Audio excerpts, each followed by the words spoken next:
Aujourd'hui, il n'existe plus de frein technique à la production biologique d'olives. Pourtant, pendant longtemps et faute de moyens de lutte efficaces, les parasites représentaient le principal obstacle à la conversion des oléiculteurs vers ce mode de production. En tête de ces parasites, la mouche de l'olive. Cet insecte pond ses œufs dans le fruit. Sa larve, en se développant, creuse une galerie et provoque une oxydation précoce de l'olive, ce qui altère le goût et la qualité de l'huile.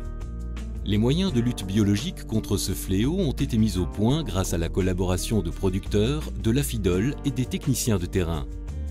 Durant plusieurs années, des traitements ont été expérimentés tels que la pulvérisation d'argile ou de kaolinite, en affinant progressivement les méthodes d'application. C'est à ce moment qu'intervient le Cinéis. Utilisé comme moyen principal de traitement, il peut aussi intervenir en complément à l'argile.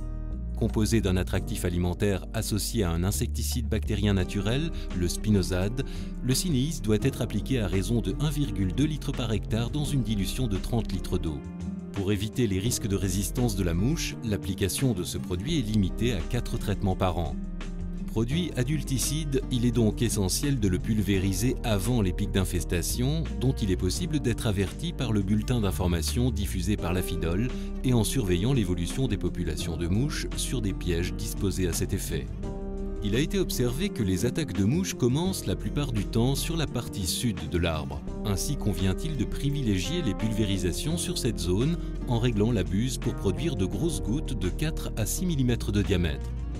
Si les produits phytosanitaires d'origine biologique assurent le respect des oliviers et de leur environnement, l'aspect des arbres, suite à la pulvérisation d'argile blanche, peut provoquer des réactions de la part des touristes ou des clients non avertis. Les méthodes de culture bio s'inscrivent dans une démarche de respect de la nature pour la production de produits plus sains tout en limitant l'impact de la culture sur l'environnement.